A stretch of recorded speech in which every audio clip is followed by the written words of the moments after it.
book is about my aunt, and it talks about the journey that our spiritual understanding makes. And in our Umoja Karamu, we have seven stages. And the very first stage is the African cosmology, what it is, and how we follow that. So in the book, one of the things is you start off on all fours, then you go to 2 and then to 3. Well, that, in my world, that would be white. That would be where you know nothing, the slate is blank. Then you move to the next level, which is the earth, and that's what the brown is. And this is the brown day, the family in Africa. And then once you get that understanding, then you move on to take that journey through the dual. Is that the? Dual. That's right.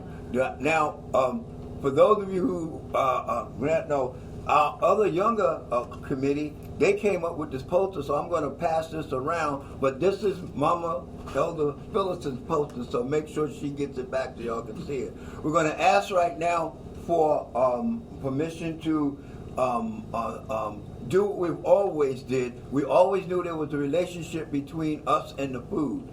And so we always said something. You know, other folks call it something else, but we have our relationship with it. So we have permission to, okay? We have somebody that amongst us who wants to say a few words before we go next door and eat. Before we do that, could we all read, starting at the top where it says "Welcome to Divine" on 3? We all read that together, okay?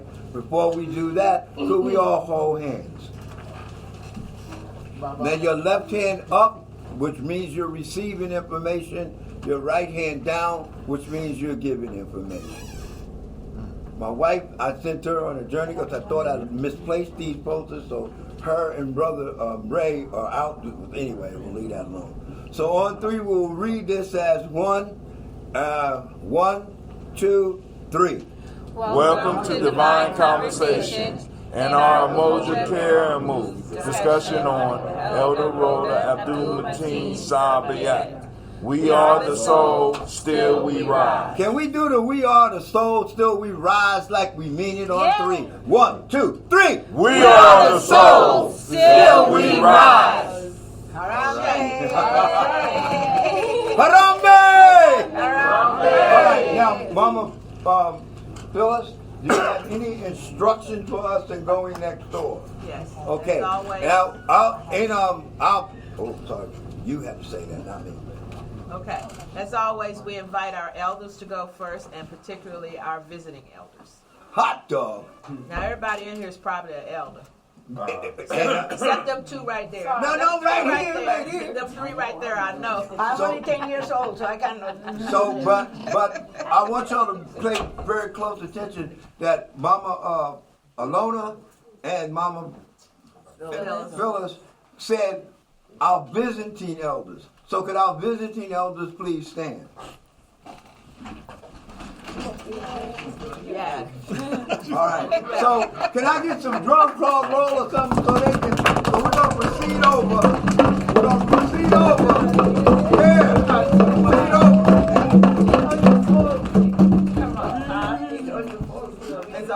No. Oh, no.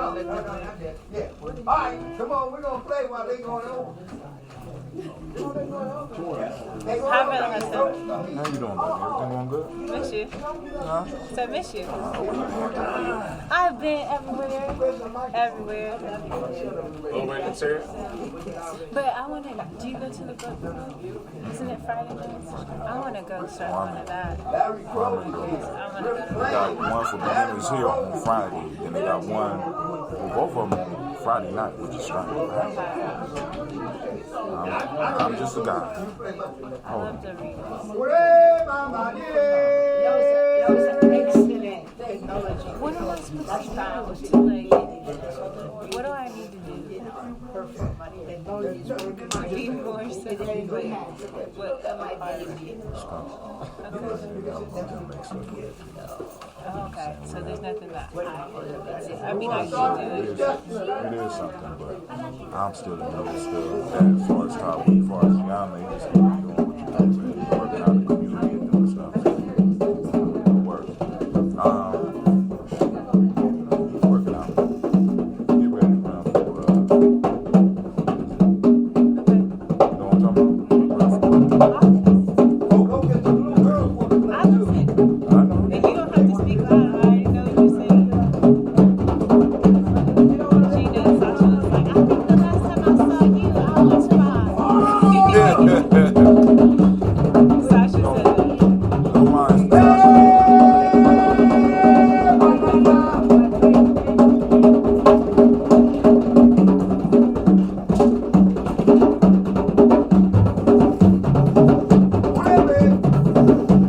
I need a stronger Wi-Fi.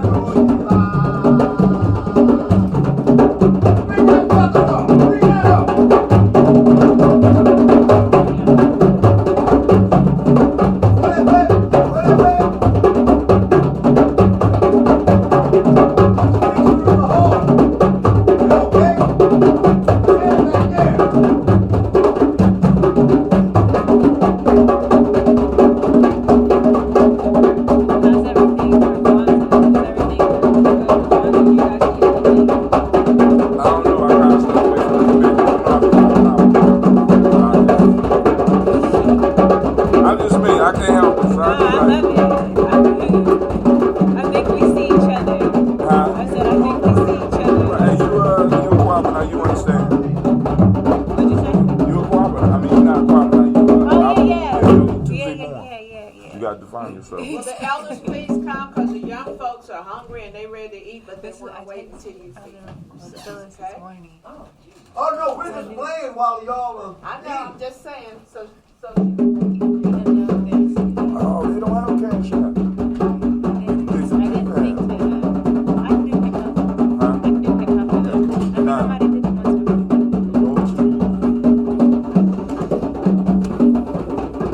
Go to Child Family Village.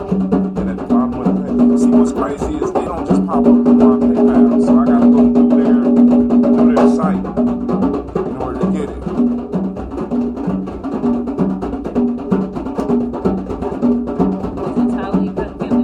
Child Family Village. Just look up Child Family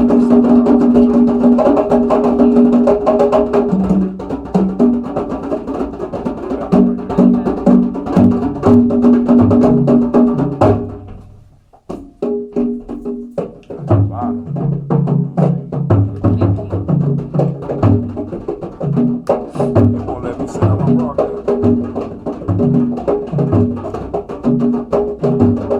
How can I do this?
So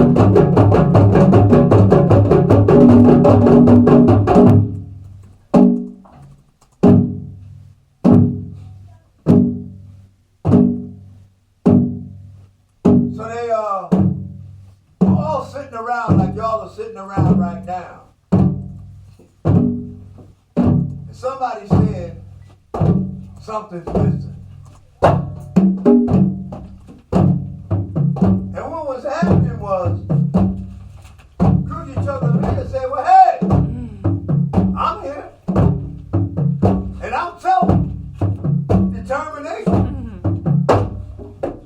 And it's all about me. Umoja stepped up and said, wait a minute. It's about the unity. You know, the collective work and responsibility.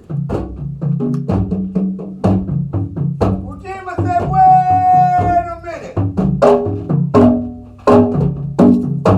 Without the money, you go nowhere.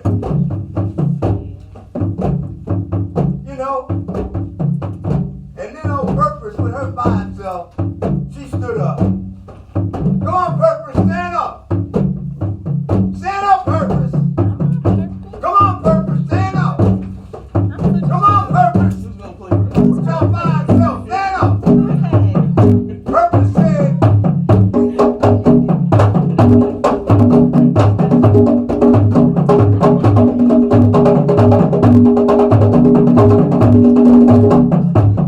without a purpose, none of y'all go nowhere.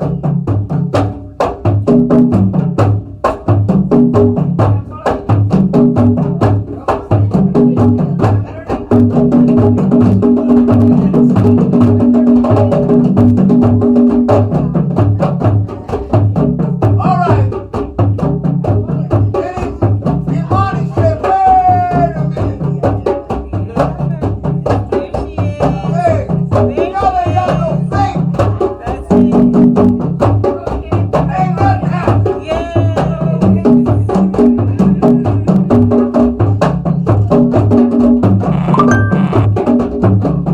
Imani said, without faith, we don't know where to do nothing. Then all of a sudden, one person said, yeah, faith is belief.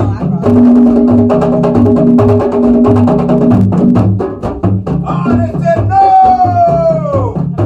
that's not the faith we're talking about.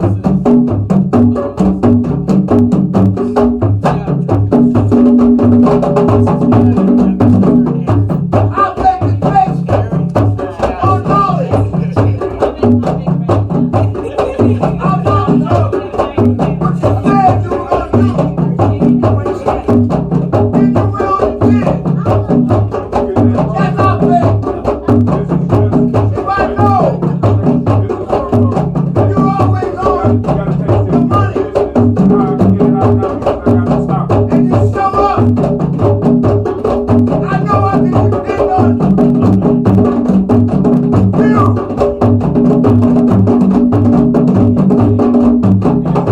That's the kind of faith we're talking about.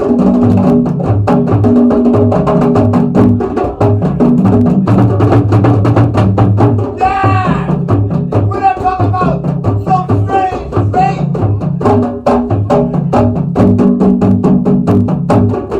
Do you walk the walk? Do you talk the talk?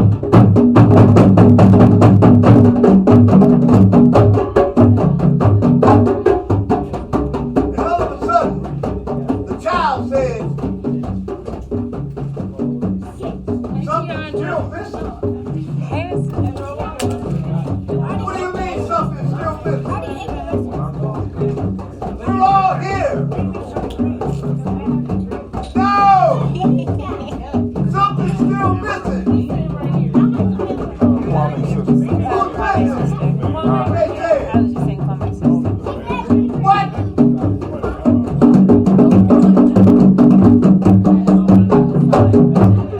All right, I know who's missing now.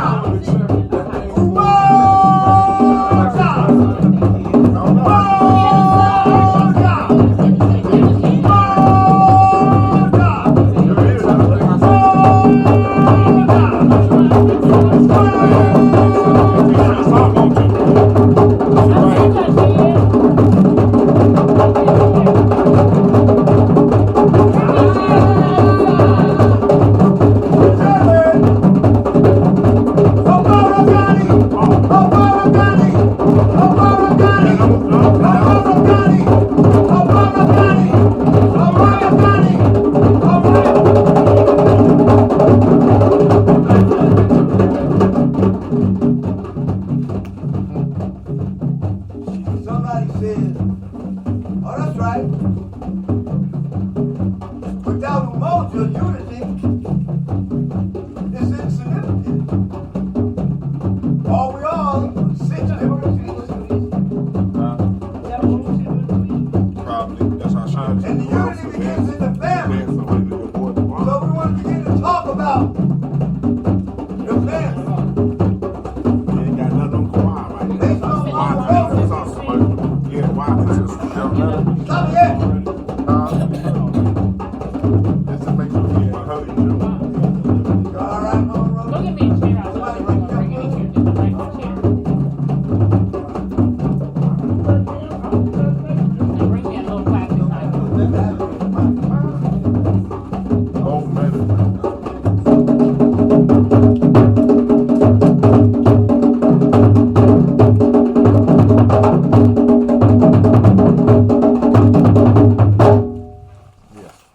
Yes.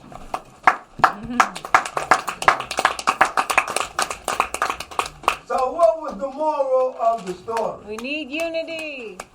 That's right. Need them all. We need You them can have all. all the separate pieces you want, but if the brain isn't pulling all the different parts of the body together and having them work towards that one direction based on the other 6, it's not happening. So we want to talk about the family and hope. I know y'all eating, but right now Mama Rhoda, okay, not eating, but she can tell you what she said in that speech there that says, He made it? we are the soul. Who? Still we rock. I'm suspicious. He don't like me. Yeah, I'm trying to tell you. Thank you, baby. Oh, we can bring some in from over here.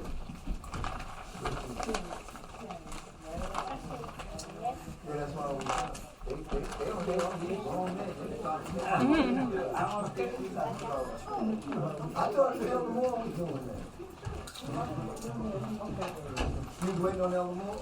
Yeah, he's going now. So what's up? I'm gonna get me some shoes. Some what? Shoes. Are you sure you can have it? We just leave that there. See, I can't remember half the stuff I'm doing. I just texted you last night. I just texted you. I just You can texted get some more chairs. Maybe I didn't put it on a link. You said you sent me a link. Pray for me. I'm doing the same thing on Oh my God. This call is being recorded. We got a call in. Elder Tony, you want the call ins? Huh? You want the call ins? We got somebody calling in, listening in right now. So, I thought we were going to do that for Kwanzaa. you said you wanted to do it for today. That's what you told me. What's the question? Well, they might just be listening in, but they wanted to, you told me you want to do a live talk show. Yeah, for Kwanzaa. You said for the prayer man. No, you wasn't the misunderstood. Oh my God. Oh Yeah, my you can call God. God if you want. She'll answer. Every day. Got another caller. They got people calling in. They want to join. Okay, well, have them join. What do you want me to do? Oh, no, the mic is loud enough. You can talk from anywhere. So, right now we're gonna eat and have our discussion. Yeah, we're eating and having a discussion. We got some out of the universe guests here. Oh, we got some. Oh, Yeah, they are right there. You got a universe guest. See, they.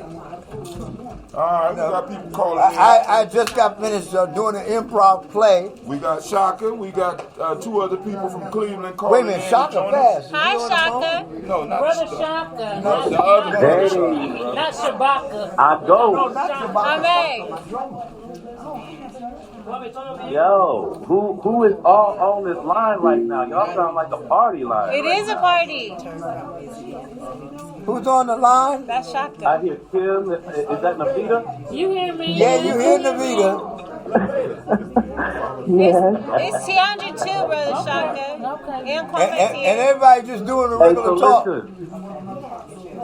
Oh, okay. The I just theme- listen. The reason why people calling in from Cleveland, Oh. I've been inviting people because I know it's time to make moves, and Yeah. so I'm getting my people on the line to either just listen in or to become part of the conversation, and God willing, to be able to make a trip down to Columbus for Kwanzaa. Oh! Hey, everybody, that's it, yeah. He said coming down from Cleveland for Kwanzaa. Yeah!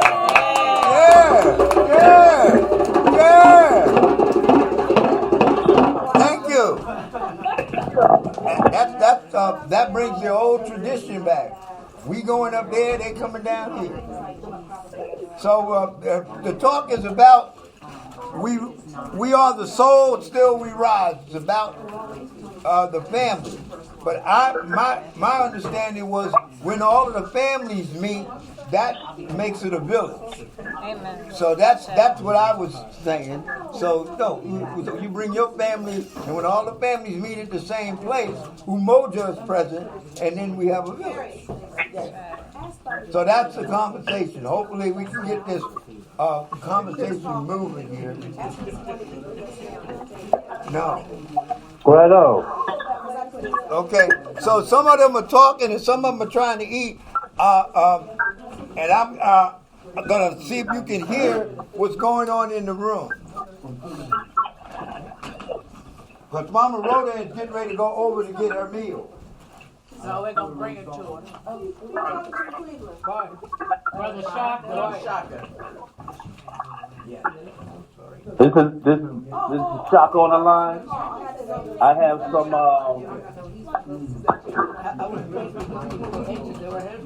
But first of all, who from Cleveland is on the line besides me right now?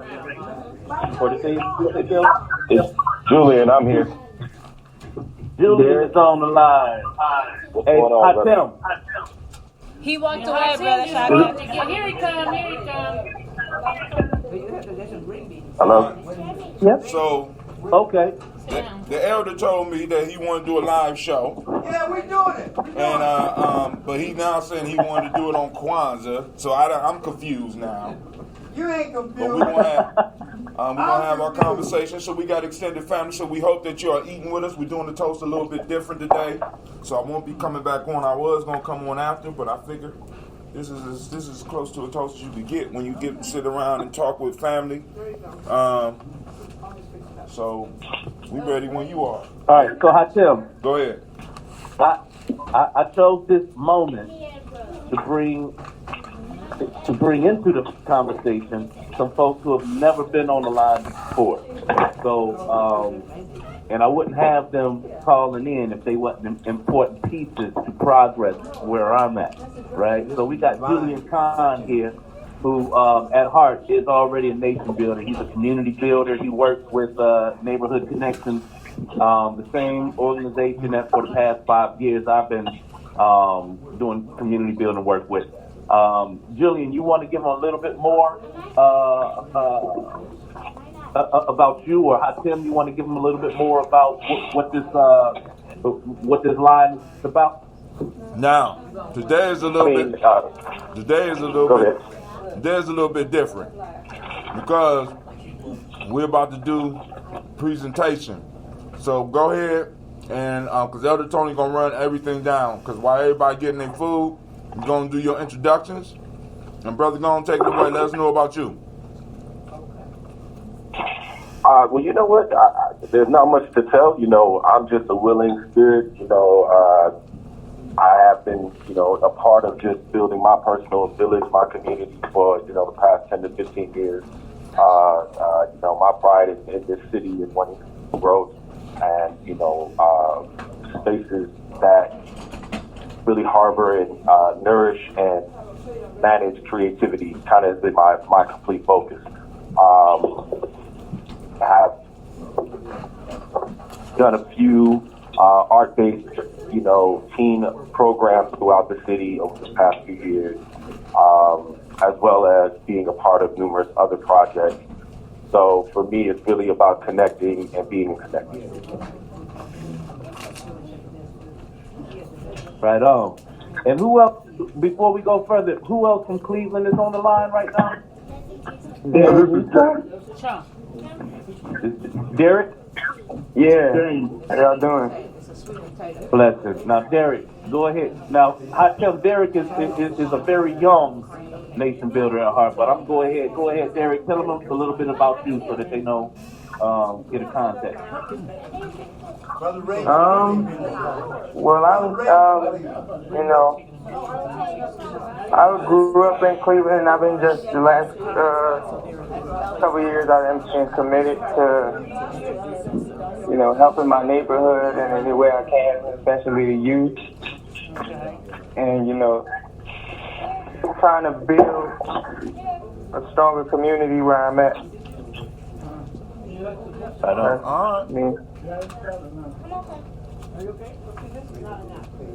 All right. So we're going to be starting in a second. I'm just waiting for Elder Tony. Oh, really? How you let Elder Tony take over the show, Hot Tim? Well, he got the mic. Y'all can't be using my name like that. Now, if y'all gonna use my name like that, take the elder out. Just say Tony. Then we can roll. Yeah, we're trying to do something new, so we're in the learning curve. Right. Right now we're eating, and we're trying to talk about the family.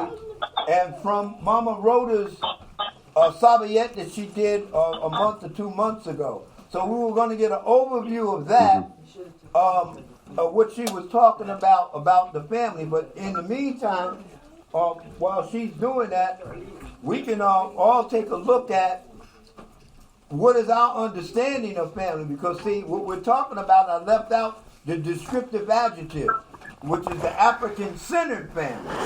That's basically what I'm talking about. But some may be talking about the word just family in general. But one of the things that I do know that whenever we use the British, notice I said British and not English, language, there is a loss in translation and a loss in understanding. So the way we would look at family from an African-centered perspective is my opinion, and the way the British would look at it, and Europe would look at it, I'm saying is different. And one of the words that they have, it's my understanding, to say that the family unit, the way we understand it, is socialism. When all of our families come together in a village. So my understanding of the African-centered family is that we come together to celebrate each other and to celebrate ourselves. And it's kind of hard when we're thinking one way from a European perspective and thinking another way from an African-centered perspective. So that's why we're trying to take a look at, we all need to be on the Harambe, pulling together from Harambe. Yeah, from the Umoja perspective. Are we an African-centered family? Yeah. That's the question. Are we an African-centered family? Yes. And I think each of us need to answer that. I would say no. Yeah, see, each of us need to answer that. Because therein lies the catch-22. Some of us thinking one way and some of us thinking another way. At one point, if we come together, because I called our emeritus presiding elder this morning and asked for the blessing for this meeting. And we also got the blessing from our presiding elders here, which in a sense is ahead of the Tawee family. But when different families come together, in my understanding, that creates the village. So, what is the Absolutely. What is Baba Tony? Yes. Just know that on the 28th and 29th of December, I am doing my best to get Baba Tenu down to you.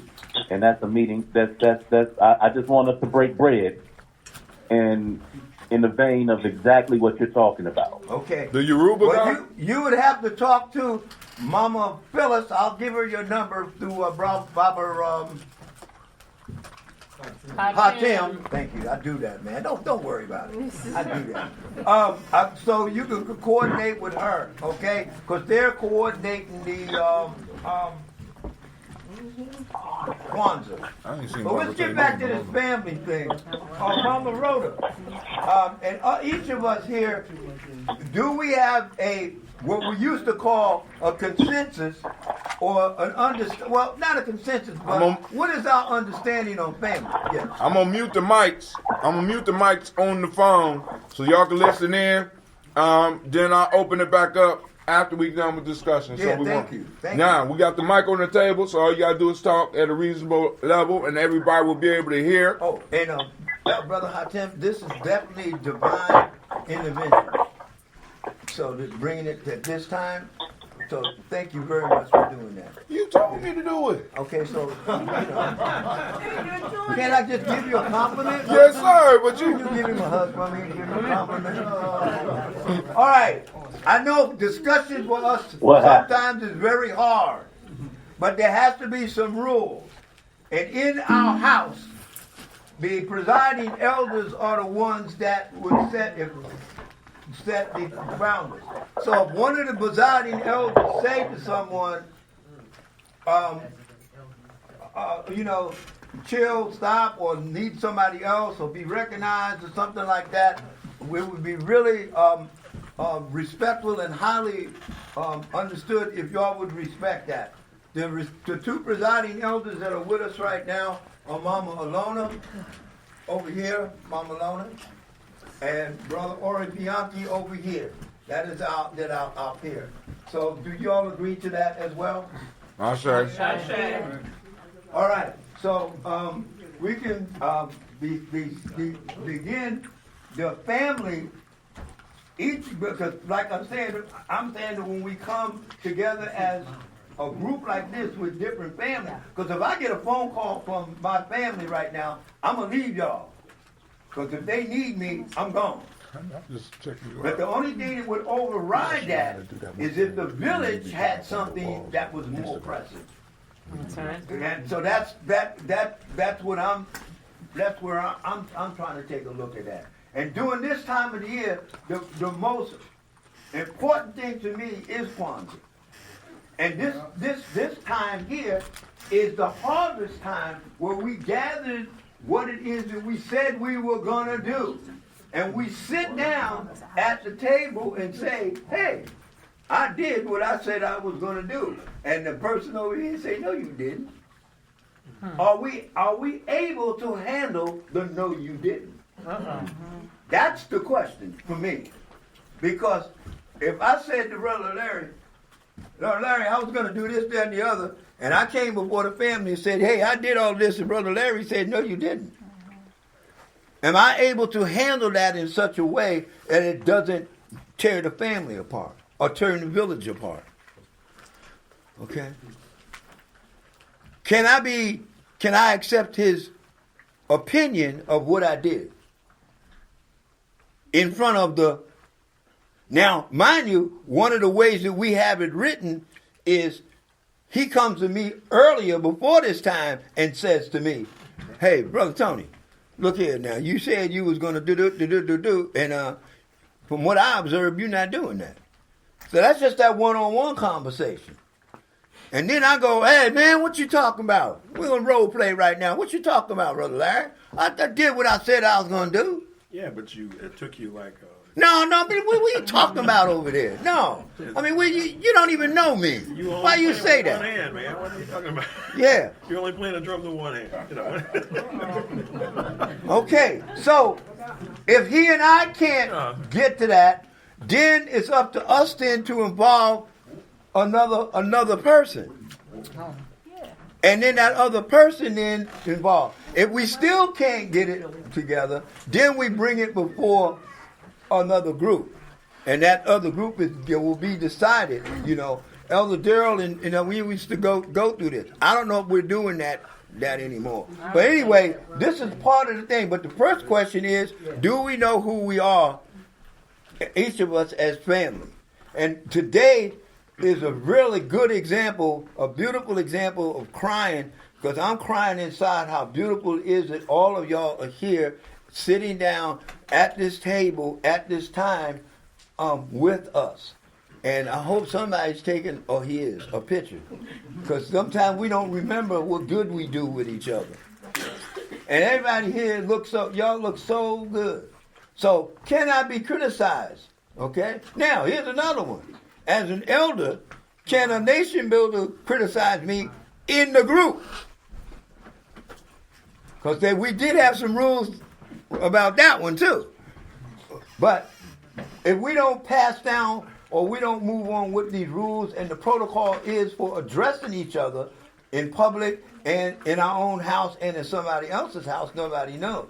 So when Mama Rhoda came to us and gave her Sabayet, on We Are the Soul, Still We Rise, I think one of the things we need to do is have her, when she gets a chance, explain for those of us well, should I ask them, what does that mean? Okay, can I ask y'all, each of y'all, what do you think that means? We are the soul, still we rise. Who wants to start speaking before? I don't think anybody beat you up. I can. We are the soul, still we rise. Somebody want to comment on that before Mama Rhoda? Am I allowed? I said I can. Oh, question. Are we going to, elders, are we going to forego with the may I have permission to speak protocol? We still going to use that? Or we just going to let them speak? We're going to forego it. We're going to let them speak. Okay. So as of right now, the piece of may I have permission to speak is foregone. You can just speak, but remember. Okay, don't be doing the helmet thing. Okay.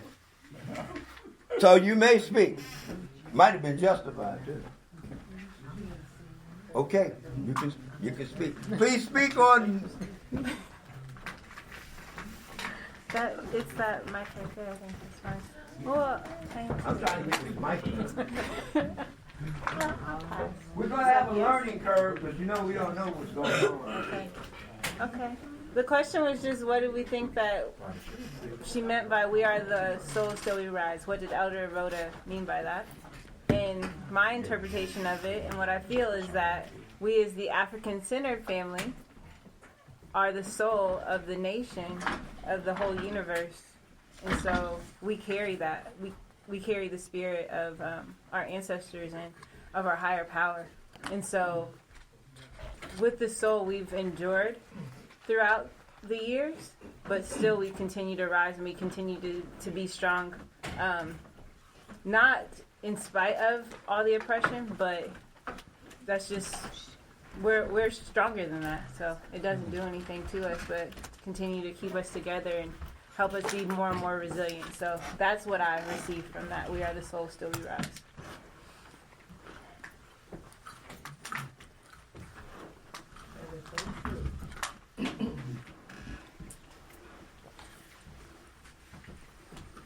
So well, when I hear the word soul, I hear sun, or I hear light. Solar. Soul in Latin is the sun. So we are the light, and we continue to rise. So if the sun doesn't rise here on Earth, everything ceases to exist. Word. So we are the light, and as long as we continue to be that light, everything continues on. Ashe.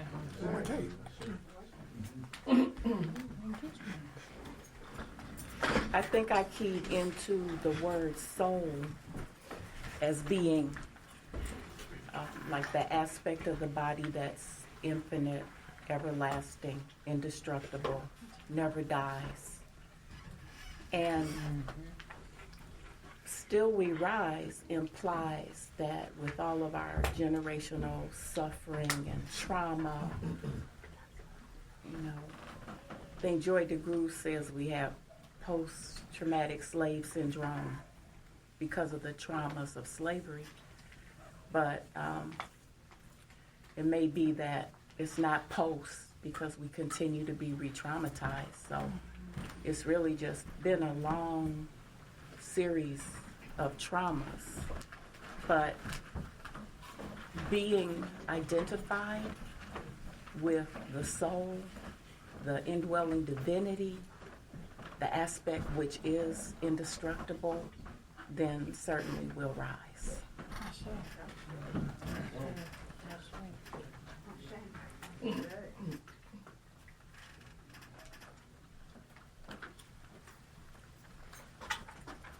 Mama Rhoda, what did you think, or when you chose that as a title, what are the things you want us to remember?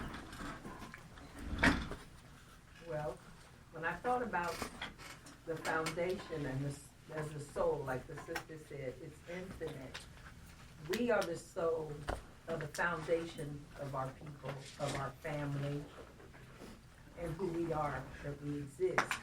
And we rise. We rise above whatever is going on. I mean, we've survived things that most people would never have still been standing. So when I said that we are the soul, we're infinite. We're the foundation. We're the ones holding it up. And we're always rising. Mm-hmm. Every minute, every second, every day, all the time.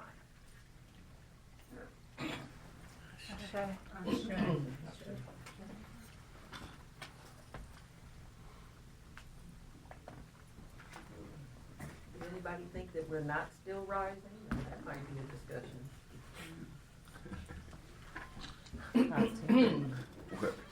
I ain't gonna start that today. Grandma said don't start now, don't be now. Right. I will follow you. Be yourself out there. There you go. Well, I mean, it's a feeling, it's an opinion, it's a feeling. I mean, if they don't think that we're still rising, we can talk about it. Well, we know we still rise. Permission to speak. Yeah, go.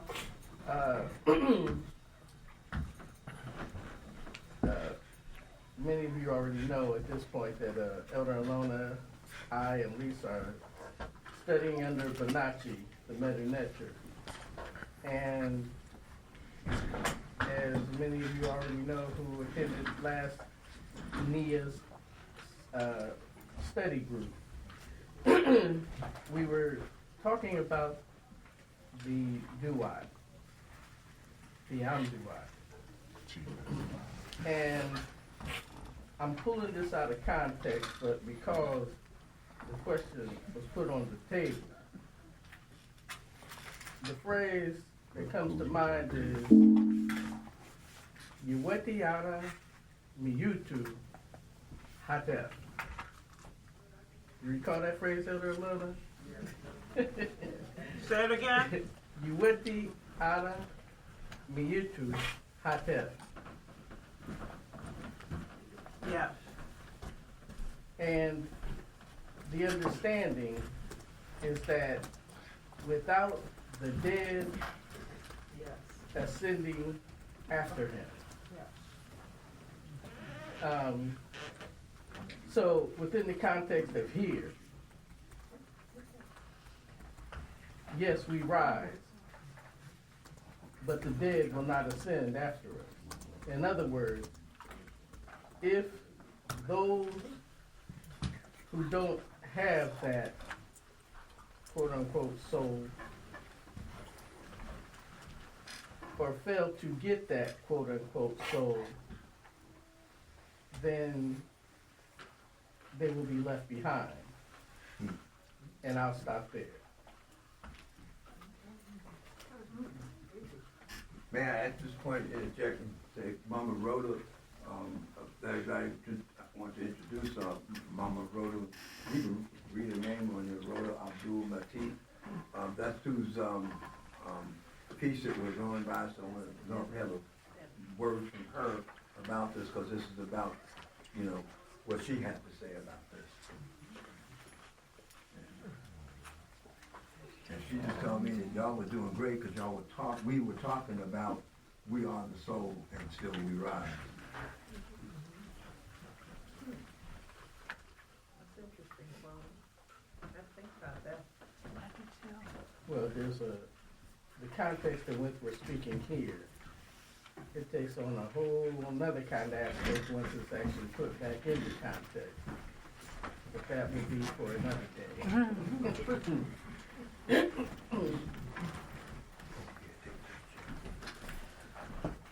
I think that we have to be open in the various ways that we rise, in the various ways we can rise collectively. I think that what I hear and sometimes what I feel is that if the way that my generation and the generations after me rise looks different than the generations before me, then it might not look like it's rising. And I think that that might add to when some of us may feel as though we're not rising because we're not understanding how in which we're rising. And I say that because this morning I went to a prayer meeting, and I haven't been in like the church as far as, I feel like we are the church, but that's just it. Like the church was praying for the millennials to come in, and I'm like, but I feel in my spirit that the millennials have been set out. The spirit of God and our ancestors is not gone. I think it's just taken a different character or appearance and look. And so in my, so it's like we don't have to seek the building of the church anymore. We go out and we are the church. And that might be, that not even might, that's who we were before the building. And so I think it's just that cyclical, that rhythm of what we're going through. So I know that we're rising, and I know that our higher power would not design it any other way. But in order to continue to rise, we have to struggle. And it's a beautiful thing. Permission to speak? Okay, Forum's so open. when she said that, it kind of reminded me of was it 2 Imanis ago, when Jill and I did our Sankofa piece. And we started out with Fela Kuti, and then we ended it with Brick the Foundation, and just showing how it may have looked in different forms of art, education, where it looked like this, maybe back whenever, but as the year goes on, this is what it looks like now, which we had the collage that we did, and we showed what it may look like today, where somebody may say, well, there's nothing being done, we're not having any movement, but the movement is definitely going on, and it just may be in a way that some people don't recognize it. Yeah, and I must say that that day I was in my bed, and thanks to such an excellent technology that is coming from the Millennium School, Thank you. I was able to stay in bed and enjoy every single minute. And I was able to give feedback to see why only 2 came the day before. The rest of you didn't come.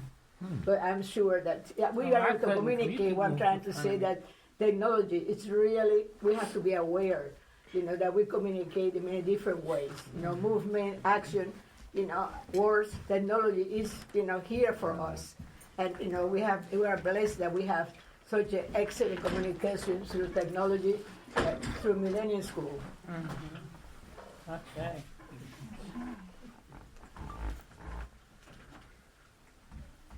Yeah, I'm an educator, and I have to say, I was taught to sit up straight and say yes, ma'am, and no, sir, and to take notes. And of course, there was no phone, so I wouldn't have had a phone.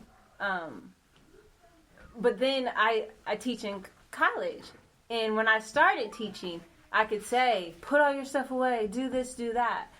And now, though, I'm challenged to take a different approach, to be able to utilize what we have in our resources. And it's just another resource. It's not, a lot of times they're using it, and we're using it to add value to what we're learning. And so if a word is said and I don't understand what the word is, I might Google the word while I'm still listening. Or I might write down something that you said. Or I might know that I need to capture. I wish I would have captured what you said. I want to be present, and I know a lot of it is going into my spirit. But sometimes it's valuable to be able to share that with somebody else from the vessel that shared it and not through my translation. Right. And so it's all of that. And that's where our soul comes. You know, we are people all over the world. That we was dropped in so many universe. You know, we have to communicate. Yeah, our soul is the one who brings us together.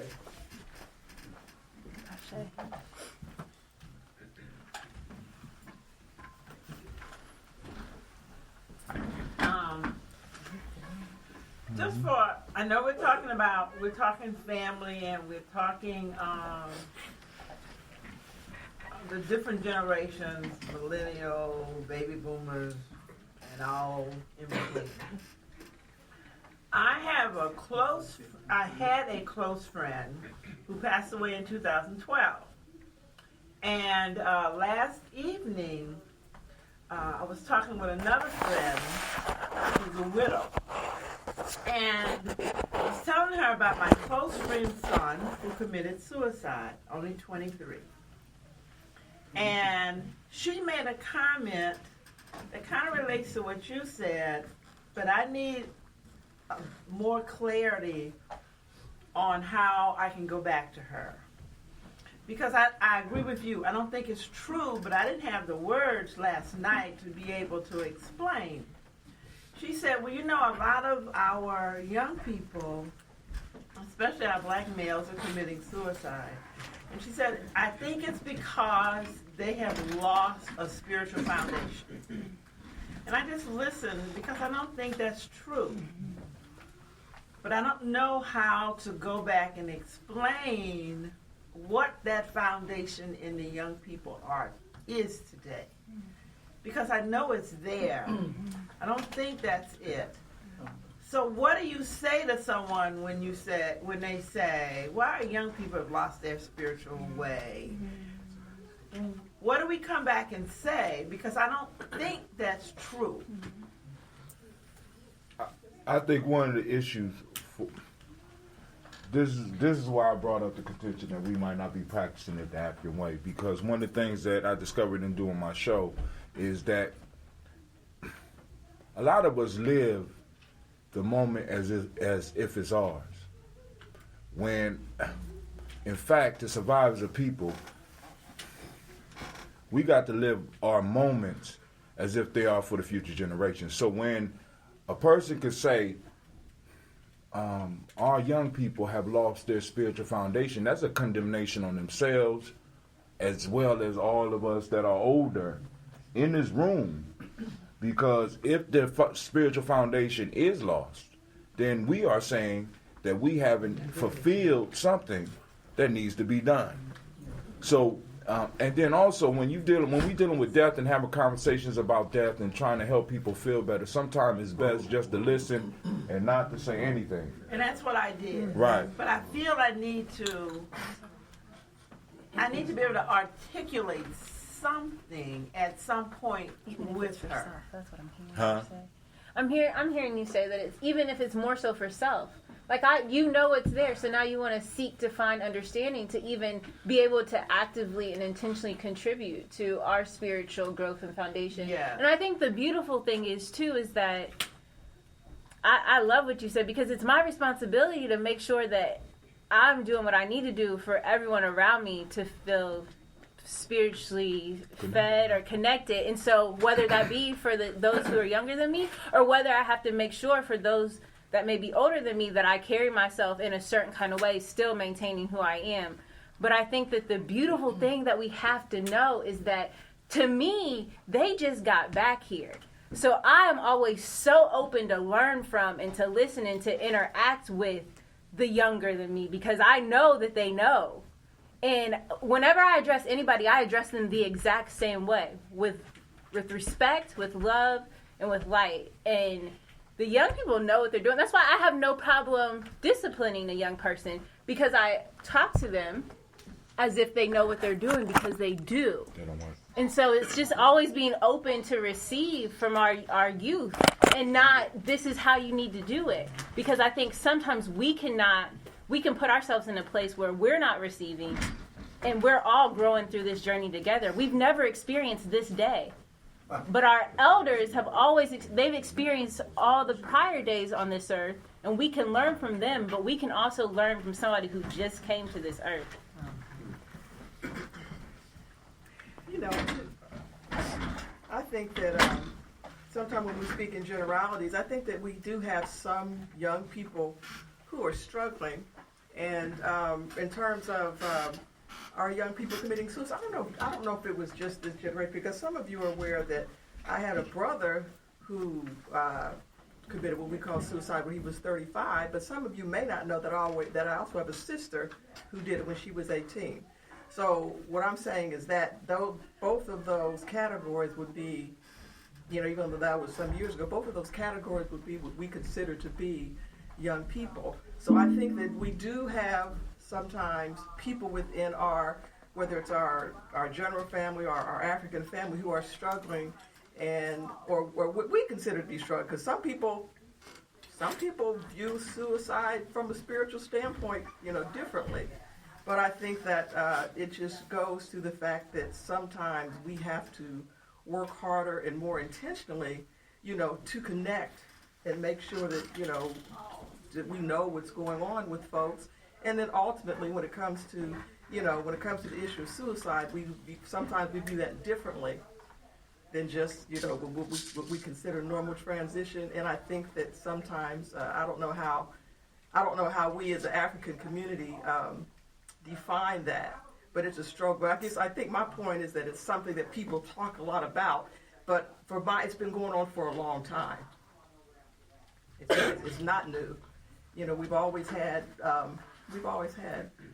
people who were struggling and in pain, and too many times they were doing it silently.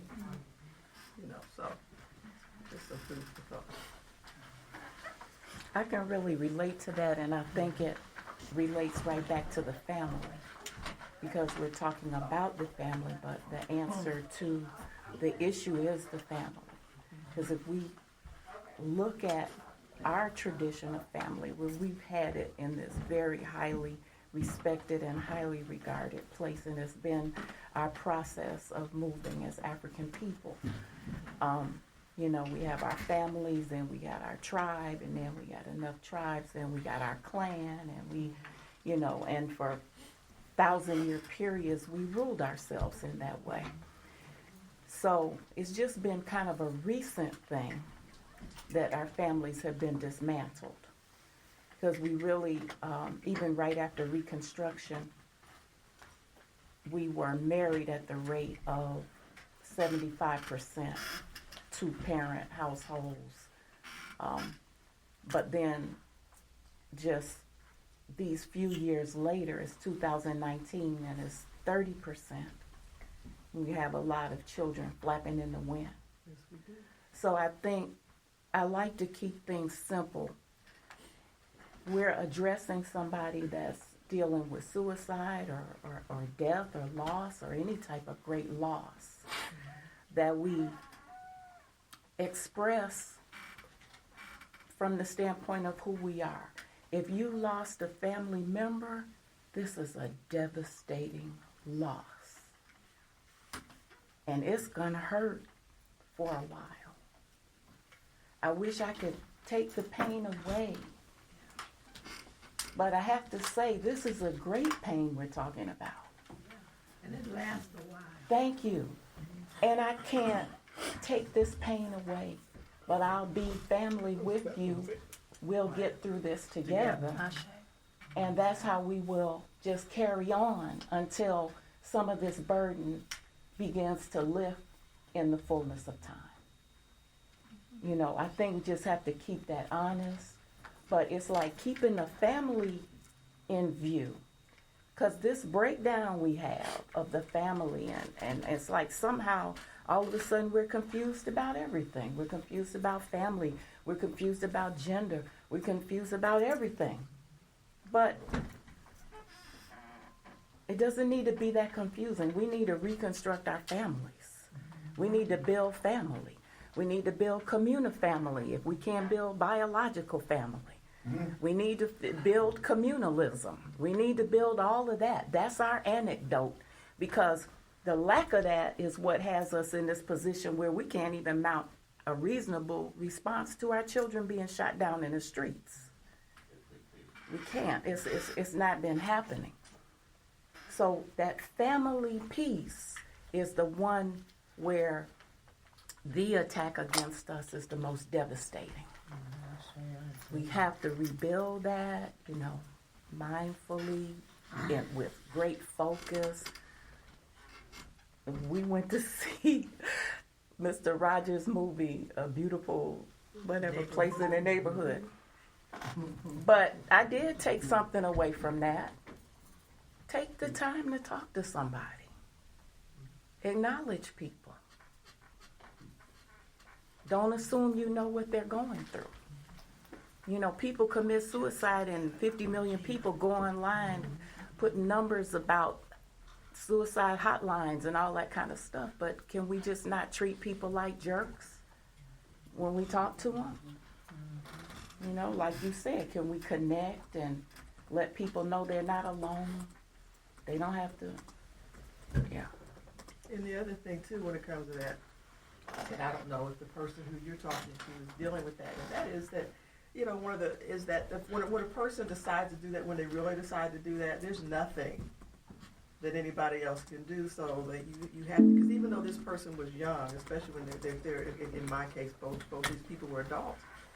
Sometimes people choose. Just whatever people choose. People make a choice, and that's we do have a way of looking at that and assuming that that's not something we would do, and we interpret it a certain kind of way. But people make a choice. And, that spirit they chose to transition at that time. They took control of that for whatever reason. Especially with adults, even though they're young. I don't know how we view younger children, but sometimes adults make a choice that we maybe personally wouldn't do or understand, but they make a choice. I feel like I understand what you're saying, but I also think it's a moment to take a pause and figure out why we may think the person made that choice. Because right now I'm working with people who have been in the military and in the war, and the suicide rate is off the chain. It's an inordinate amount of suicide every few seconds. There's a suicide. So it's just like the same thing with abortion. What was the conditions that caused that decision? Now, I'm not talking about, do I have the right to make that decision, blah, blah. No, I'm not. Do I have the right to commit? So, no, I'm not talking about that. I'm talking about what made you feel that those were your choices. You needed to choose death. What was the conditions?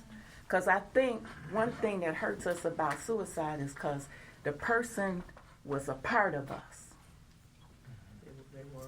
Yes. So there's some responsibility we have to take.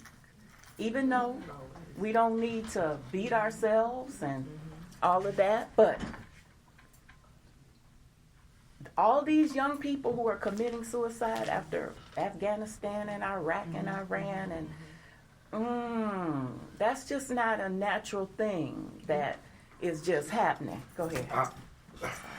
Now, coming from the war stance, we have had long traditions of being able to welcome our people back from war that we kind of forgot.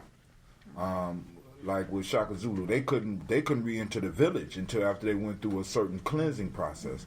We bring our young people from these hazardous conditions and drop them right back into the climate, whether we call it family, whether we call it community or whatever. So a strong part about family, one of the things that we kind of good at here is rituals. Oh, thank you. You see what I'm saying? Because the rituals help bring a meaning to some of this stuff. And I think it's less of the spirituality is not there, but I think a lot of our people are suffering from a lack of meaning, or like when you was doing the description for purpose. You know what I'm saying? Y'all can't go nowhere without me. Yeah. You know what I'm saying? A lot of our people don't have a purpose, because if you really look at this world, it's like for some young people, it's like I have seen, I'm living in the midst of generations of failure, according to everything that this society has taught me is a success. My grandmama lived in this neighborhood, don't got shit. My mother lives in this neighborhood and don't have shit. I don't know possibly who my daddy is or whatever, but you see all this around you, and it's like in a world that tells you that you are defined by your dollar signs, not by the family. Because at one point in time, family was the center of who we are. Yeah. Like who are you? You know what I'm saying? You be say proud. Yeah, exactly. You know what I'm saying? Like, I know your granddaddy. Who's your people? Who's your people? It's now based on what's your job. How much you make? That's the truth. You see what I'm saying? And a lot of us, and whether we want to admit it or not, a lot of us, we play right into that. Yeah. So when a young person is faced with the fact that there's a strong possibility that I won't be able to live like these videos that I'm watching. I ain't gonna never have the males or the females that chasing me like I would like, or like it shows on these TV shows. That settles in. And how do you deal with that? Other than helping somebody find a meaning. You know what I'm saying? And that's what family is about. It helps us as human beings. We are social. The human as an animal is the worst designed animal in the universe. We can't outrun most animals. We don't have claws. We don't have sharp teeth. If we had to eat raw meat, we couldn't. You know what I'm saying? Really, cooking makes it possible for to eat meat. We are the worst designed animals for nature to exist as individuals, but as groups and as families, we are able to express our power. So and it's like that's kind of what I believe is missing for us. We can't express that power right now. Go ahead, sir. Who can fry some chitlins like we can? Oh, nobody can fry chitlins like us. But it takes a group. See, because really, I want you to think about this. We would have never, if it depended on me by myself bringing down a hog to get the damn chitlins, we gonna all die. We are able to get the chitlins because we are able to, as a group, control these pigs so that we can get them. Pigs, cows, or whatever. Everything that we got came from us as a social being. But now we're in a society that tells us the individual is supreme. No, the dollar. The dollar. Well, the individual with the dollar is supreme. But it's very important. We have to clean it. The beautiful chitlin, we have to clean it very nicely before we can. If you decide to eat it, cleansing is very important. We have to clean it. And I'm gonna say this, and I'm done. I don't think that we want to face the fact that our children are very spiritual, and we have made them so. Yeah. But the only issue is that the spirituality that they follow is the spirituality of the dollar. Money is God. No, we don't want to say that, but when it comes down, anything that you spend a third of your life trying to get is what you worship. I'm just saying. I can relate to what you're saying. I agree with you. Values and perspective have a lot to do with it, and I agree with you, sister. What I was inferring from what you were saying is that a lot of what would motivate somebody to make that choice is despair. Yeah. And I believe that to be true. Also, I think that in a village we make an effort. Sometimes we make an effort to connect with people, but I do firmly believe that when somebody really we like to say that we like to think that we can impact a decision, and we can to a certain degree, but sometimes people are in such despair that when they really make the choice, and when it comes to values, Tim, I think that when they make the choice that the stage that they see themselves in, and they don't see any other way, that's what they do. I'll share this much, just because I think it kind of illustrates what you're saying, and for that reason only. I know that in the case with my brother, since you were talking about, his situation was, there was some economic stress, but he had a life insurance policy, and he was struggling. He really, but he really felt like that he could do more for his, because he was thinking about the economic part. He felt like he could do more for his daughter if he died, and because he had life insurance, and I've been the there. quality of life that he was able to give her while he was living. Now that of course could have changed, but from his viewpoint, that was the value. And as a man, I could really associate with that thought process, because I have had to deal with that personally. If I could, Mama, you made a point about the very high rate of suicide amongst veterans. And I'm a veteran myself, worked in the Wounded Warrior Project. And I think one of the issues you spoke to, how there was a cleansing process when you came home from war. I think we have to realize that war today is much different as it was 100, 200, 300 years ago, right? It's different when somebody may be stabbed or even a head cut off. I mean, that would be something that's very tragic to see. But it's another thing when you see your best friend or your battle buddy blown up by an IED. And the only thing left is their leg, right? And you're hallucinating and having dreams of this person walking through your home or your apartment. And nothing you can do can deal with that, right? My best friend, we have been best friends since first grade. He actually was stationed in Iraq. And he was in a bunker that was hit directly by a missile. Now remember, he told me, he said he wanted to take that uniform off and say, this ain't got nothing to do with me, right? Right. And he gets home, and his wife says he's different now. So he gets home, and we're going to celebrate. We're going to go out. And he had a cup, probably about this high. We were drinking. This is early 20s, right? And tequila. He drank it all straight like it was water. We said he has a problem. Right? And we talked to him the next day, and he said, hey, man, we think you got a problem here. And he said, yeah.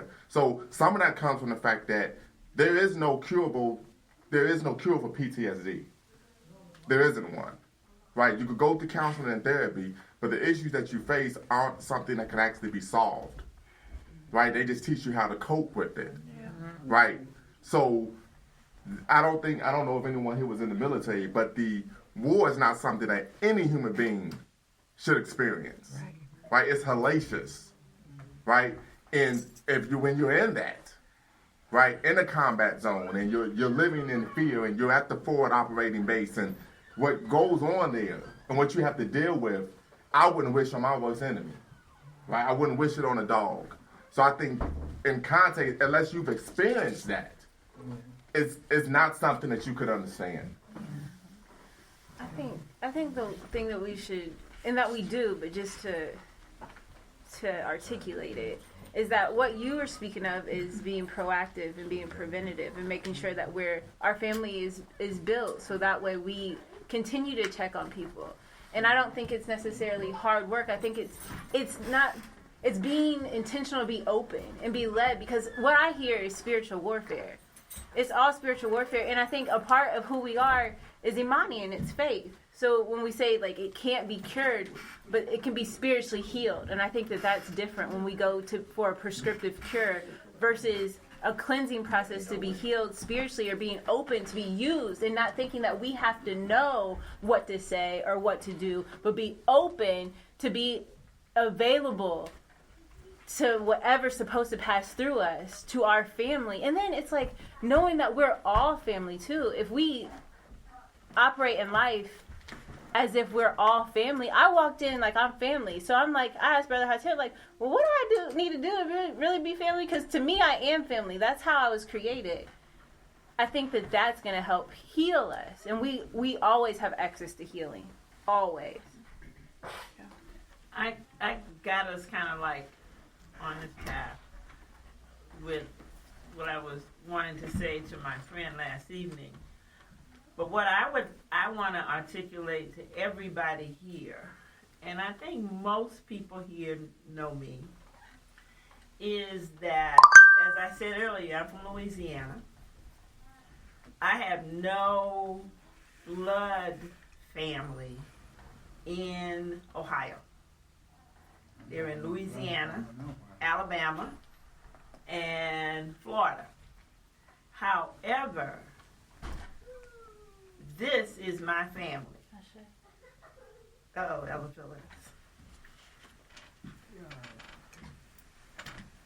And not only that, because, like I shared with you at the very beginning, my father and mother were having a good time in Colombia, South America. And I have been here since 1961. Every taking minute, I have been learning and learning and learning. And, this is my family, And, when I lived in Africa for 2 years, I really, really felt, I'm learning. This is my family. This is my family. I still continue, I may tell it like it is, I don't go around the bushes, but, it's a family. But, we can talk and talk, but actions speak louder than words. We have to really act and do it. Sometimes we will do a lot of bullshit and talk, point your finger, you did wrong, you did. No, we need to act and do it. And, that's what I admire, this brother here. I mean, I can see, young man I have seen for years and years, he have been doing it. And the Millennium School and everything that goes around, it's action happening, because some of us here, we like to do a lot of talking and bullshit, I'm sorry, but, we have to be for real. We have to do it, and that's the family, we have to be for real. I have had a lot of my daughter, my granddaughters, they have tried to commit suicide, so come on, let's work together. How can we join hands and struggle together, For me to talk, we have to struggle and push ourselves together, we cannot do it ourselves, we have to work together, let's stop talking and let's act. Please. And I want to say, I appreciate everybody in this room. You're all important to me. Everybody in this room. You're important to me. And I think we need to let everybody know, or let each other know, that we are important to each other. That we love each other. That we care about each other. That is just so important, because that's what holds us together.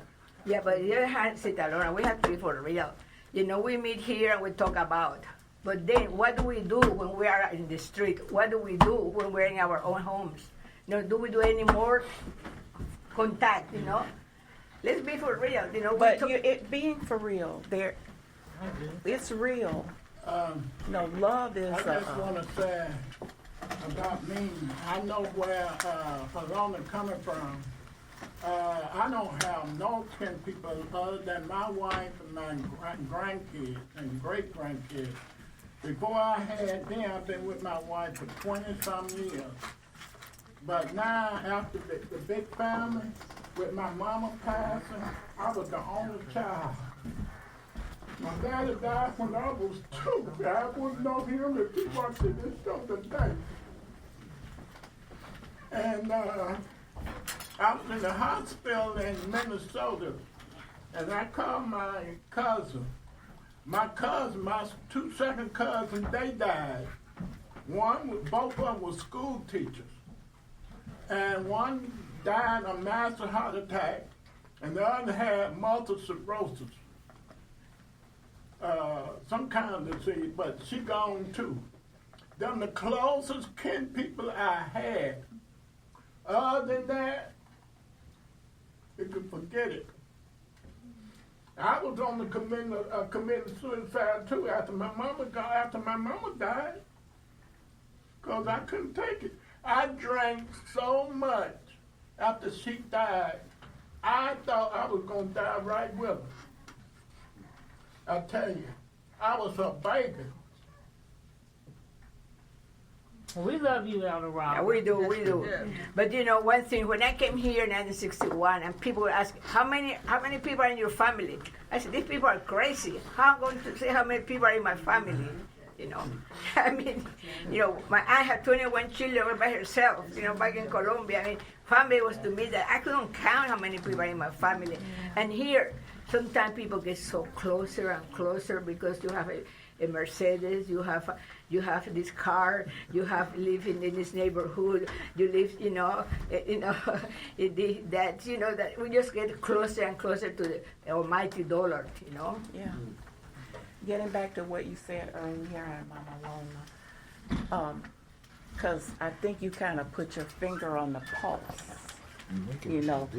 because we're here at this table and we're talking. I don't think anybody is in opposition to anything that anybody else is saying. Right. I don't see it like that. I see it like this kente cloth on this table. Very tightly woven and exquisitely beautiful. So when we come together and we're expressing ourselves and we're sharing our words of wisdom, we're creating something that's real and tangible. I will walk out of the room and carry this with me and keep me going all through whatever work I have to do and jobs I have to complete and people that I have to see. This is real, tangible work. Now, I will say that African tradition can provide us a lot of healing through actions of ritual. Yeah. Okay, when we went to the slave dungeons, when we came out of there, we had a cleansing. It helped. When you come back from military engagement, which, like you said, is something you shouldn't even have to experience. I shouldn't have had to experience my ancestors in them slave dungeons. You shouldn't have had to experience that, but you did. So now what? When you come back, you need to have a cleansing ritual. You need to be, have the libation poured. You need to be bathed. You need to be shrink wrapped in love by whatever family can gather around you. That's what we need to do. It's not that complicated, and it's accessible to us. And but it's what we need to do. And it was just done. If you receive it, that's exactly what just happened in this moment, because everybody here in this room completely wrapped you. Well, I actually was thinking of something a little more formal, like rites but it of can passage. be. It definitely can be. It can be that and. And I understand. But that doesn't. That doesn't stop. No, it doesn't. It doesn't stop the psychological issues that take place. No, it's not going to. But you have something a little more to work with than just, what was experienced there. Because that's what we all have to do. It's like a reprogramming process. That's what our African traditions were teaching us. Those 21 days of meditation, connecting you to the indwelling divinity so you can change habits that you need to change. You can change behaviors that you need to change, thoughts that you need to, because thoughts are God. You start there and you just keep doing that cleansing process. We have a problem right now that as men and women, we have no rites of passage. So we're just going through these stages of life without our cultural grounding. Because that's what the family does. It doesn't just ground us, but it also gives us our continuity. So that whoever said it, that we shouldn't be just thinking about right now. No, this is the intergenerational greatness that we're working on. Yeah. We're working on heirlooms that we're going to pass down to our children, that we are teaching them to pass down to their children, that we're telling them, tell your children to pass those down to your children. So it's not, you come, we give you a ceremony, and okay, you are right now. No, this is a continuous working process of the family. Continue. I'm an example as far as like, there's a lot of Native Americans that also come back with that, and they go through their ceremony with the sweat lodge piece. Now, it don't. How can I put it? Because one of the key pieces you said, you don't heal it. You learn how to cope with it. Right. You know what I'm saying? And none of this stuff. I mean, just like death. You know what I'm saying? All my brothers that have passed away that was close to me, I ain't never got over that. I just learned how cope with it. And that's all any of us could do. White folks are the only ones that makes us believe that there's these massive cures for things. We're coping with life. Yes. You know what I'm saying? All of us. So, I mean, because whether we on the battlefield over there, some of us have been on the battlefield right here and never had to leave. You know what I'm saying? So it's like, but that's what that family is for, because like she said, it's not, because how can I put it? We package stuff. So we want to package it in the Western way. So we'll package rites of passage. You go through the ceremony, you go through your days, and then you done, and you off into the community. The thing we got to get away from that is that bullshit. Mm-hmm. See, because when we start talking about rites of passage should be bringing you into a family. That's what it's about. It was preparing you so that you can move your people to another level. Right. Not just so that you could walk around talking about you a man now, but it was to help bring you to a point to where you understood your place, your purpose in the family, in the tribe, in the clan, and hopefully in the nation that you have belonged to. Right. Now, you said another piece that no man should have to ever face war, but war has always been part of us. Has always been part of us. You know what I'm saying? And part of the thing that we have to be able to do is, because what hit me is when your friend told you that he got hit by that missile inside the building, and he was like, this ain't got nothing to do with me. That's part of our family failing too, because we have to let our boy. It's sort of like we in the Roman Empire, where we got to give up a certain segment of our population to go serve Caesar so that we can maintain staying alive. Yes. You understand what I'm saying? But it would be a totally different thing if you was in a bunker and you knew why you was there. Well, I mean, we was politically astute. Right? No, but what I'm saying, but listen, even if you are politically astute, we can't justify. We can't justify Vietnam. We can't justify Afghanistan for us as a black people. And there wasn't a justification. Right, but what I'm saying, but what I'm saying is, what if you was in Afghanistan for us, for your future generations? Something that was going to directly benefit your children, and a missile hit, or somebody got. It's a whole different mind state when you are in control of the reason of why you're over there, or your people are in control of that. You can relate to it. And that's what, for me, that's what family is supposed to do. We supposed to literally protect each other. None of us should be getting married without everybody knowing the person we're about to get married to. But many of us, we got people in our family that go out and they hook up with people that we have I don't even know who this dude is. How am I really supposed to come and protect you? You decided to move on. And I'm done after this. One of the things that I heard, you know I'm not. But one of the things that impressed me about, because Ron Nephar man years ago came to Ohio State and he spoke to us.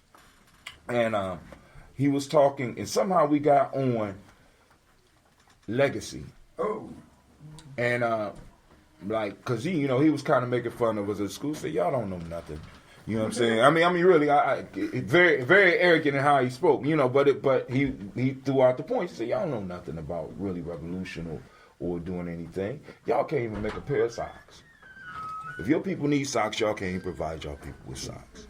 But y'all were talking about y'all revolutionaries, and y'all know everything. Because, we was arrogant at being young. And somehow the legacy came up, and he said something to this effect. He said, they said, well, what if your son decided to marry a white woman, or your son decided not to follow the practices that you have? He said, I would simply just disinherit him. He would not receive any benefits from the stuff that was created by his people for his people. We don't have the power to do that. Actually, we don't have, you know what I'm saying? We don't have nothing to really pass on. I mean, we're not building it. A lot of us are not writing it. A lot of us are not creating it. Emotional wherewithal to do that. Oh, some of us don't. I couldn't go off in a second. I love my kids, but I cut somebody off in a second. I have no problems with it. Really. I mean, because really, when it comes to it, what establishing a family or establishing a tribe, establishing we think it's a lot of times just about being able to accept, but it's also about being able to exclude. A lot of us don't have that in us. Like one, I mean, because I just found one of my earlier shows, and I talked about the power of no. A lot of us is very uncomfortable with looking at people and just honestly being like, no. A people have to be able to say no. A family has to be able to say no. It's certain things that's just not acceptable. And I, as my grandmother say, I could love you from a distance. You know what I'm saying? So, you know. Can we relate the family to something that was brought up about money? Because you emphasized the importance of that issue. And sometimes we don't understand the importance of the family to economy. You know, they show that most people don't economically have more money than their parents had. Okay. Right now we have all kinds of black people graduating from colleges and universities. Okay, before you leave, I'm sorry, sister. No problem. Should we all hold hands, please? Yeah. Palm, your left palm up, your right palm down. And could we stand? I'm trying. No, you can tell those who can't stand, don't stand. The reason why I'm intervening on this particular moment is because this brother's getting ready to leave, and he put something on the table that we all have gone through, okay? And we want you to know, brother, that this talking is part of the ritual, okay? And that we're with you. We're with you, okay? Yes, sir. So before you leave, you know, give us a word or something about what the time that you spent meant, if you don't mind. All right. Well, yeah, Bible Crow invited me. I felt it was good. So could you give him a hug right now? Oh, yeah, all the time. No, give him a hug. You're doing one arm. One arm, all right. No. I want him to do both arms. Where are you coming from? One arm. There we go. Sorry. Go ahead. So, so Bible Crow invited me. You know, I've typically just been in the home and immersed in my studies, things of that nature, but I felt it was a good idea of his to invite me and come out and spend time in fellowship. So. But there's more than that. And I would say this, that Bakari, we have a keen interest in his development in Dayton. Thank you. He came from being a Negro, as he said it, to being a conscious young man. And he's had his share of ups and downs emotionally and so forth, but he's been a good student, and he's definitely been black. And when he came here to Columbus to go to Ohio State, I told him, and I think I told Alona at the time he was coming here that he was going to be here, and I was going to send him over here. But he hasn't come over here. And, you know, for one reason. So then that was our responsibility to go to him. His other ups and downs and stuff. But that's the part that's missing. You know, he needs and deserves a we gotta family go to him. of like-minded people to help him develop and grow like we all had at one point, or we all are having. So that's why, you know, I was able to hook him up here, and that's why I made a special effort to come here today, too. Because if I invited him, I better show up too. So here I am. But Tawi's a beautiful community, and with this here in Columbus, there's no reason why he should be by himself. That's right. Ohio State or any place else. I live here now. Yeah. Okay, well, make sure you get my information. Well, I sent some messages to the Facebook page, but I never. The Tawi Facebook? Yes. You got to do it to Gye-Nyame. Tawi, well, they don't. I knew there was an explanation. Really? They just put the page up, man. It's been sitting up. I moved back here for medical school, and this is where I found family, so I understand. If we could get your number, brother, before you check out of here. No, you're going to do that now. Okay. Yeah, because evidently that was one of the mistakes, that it takes both sides. Yeah. So when he said, you know, for you to come to us, we also have to come to you. So that's my art. Because when you're coming up, you know, in the sun and all that, and go back down, we got to come to you. Yeah. So before you leave, we're going to make sure you go over to brother and make sure that happens. Okay, so Thank you. So I want to make sure that goes so y'all can release the brother right now so we can go on and go. But I want you to make that connection. Okay. He's going to take it. How are we time with you? Wrap it up. Mama Rhoda, could you give us a kind of final thing so we can put on the song and wrap this up? That's where I left from. I was like, I need to be here today, and I'm like, nah. I'm talking about you been keeping on schedule? I tried to. You been keeping up with your schedule? My workout schedule? Yeah. I said, you gonna make me have to get up and run. Yeah, We're working together. Yes, ma'am. you haven't forgotten to send me your title. I haven't forgotten. I have it scheduled in July. When do you need my title by? I'm a second year PhD. I don't forget. I take it. You know I don't. I just want to make sure. I appreciate the love and encouragement. Starting I have to be Oh, what are you not to say? I'll be doing it down there. See? So I was surprised when I started my tomorrow. Okay, yeah. And then we're on You know when I used to teach Sunday school, I'm so open with that. I tell them like, to be honest with you, so I don't even know to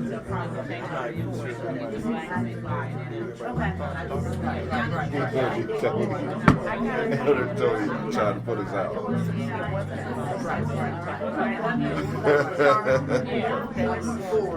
That's the song that says, you don't have to go home, but you got to get out of here. Listen to the song. Sorry it's not that loud. I kind of get it up. I got it. You know what? I can't stand July 10th. Okay? I'm tired. Haircut when I get home, I'll make my coffee. And 30 seconds. He's going to stay with us. Come on, y'all. Tim went to the restroom.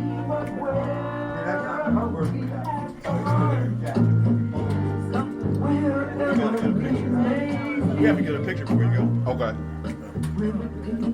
I think she's taller than you, Bob. You straight. My gala is.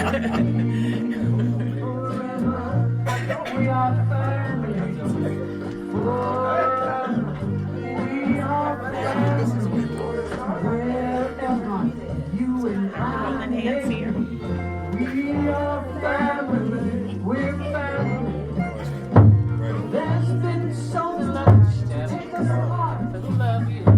Took today back to that tragic start that brought us here in pain and fear, far away from all we love so dearly.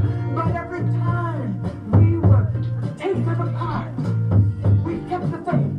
We found a way. We made a new start, loving again and again and again, determined to live and be together forever.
Virginia.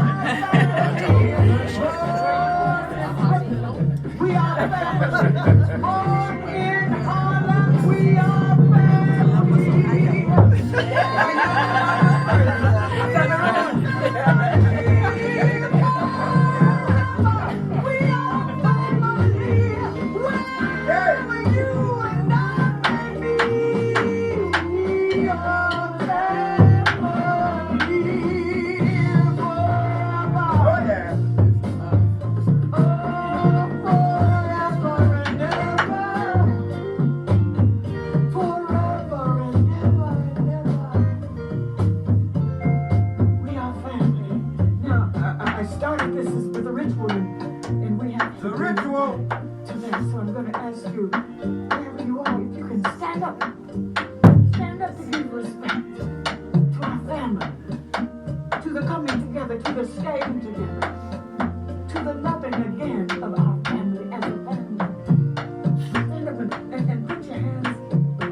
Toast today. All right.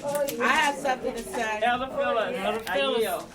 This whole ceremony of celebration, as Maya Angelou said, and still we rise. Still we rise.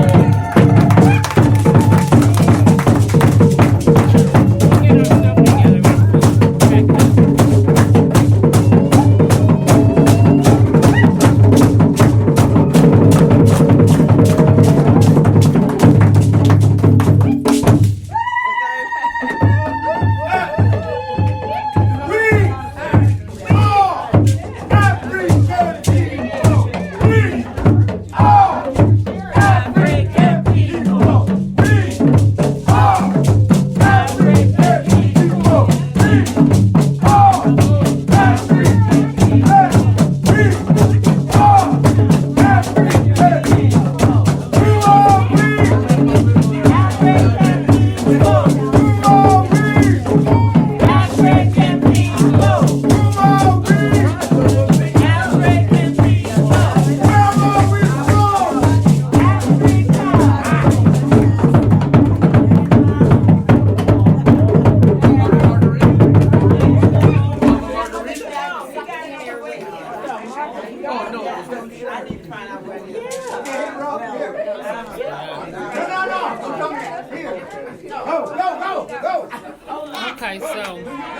All right, peace, fam.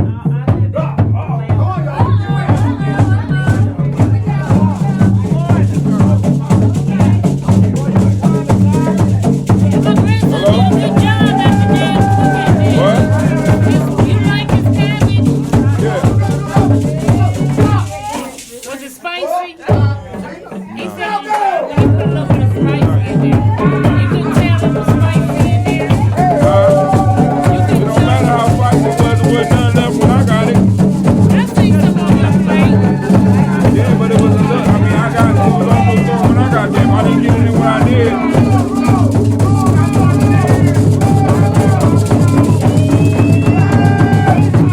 But you're not. Right. Yes. All right.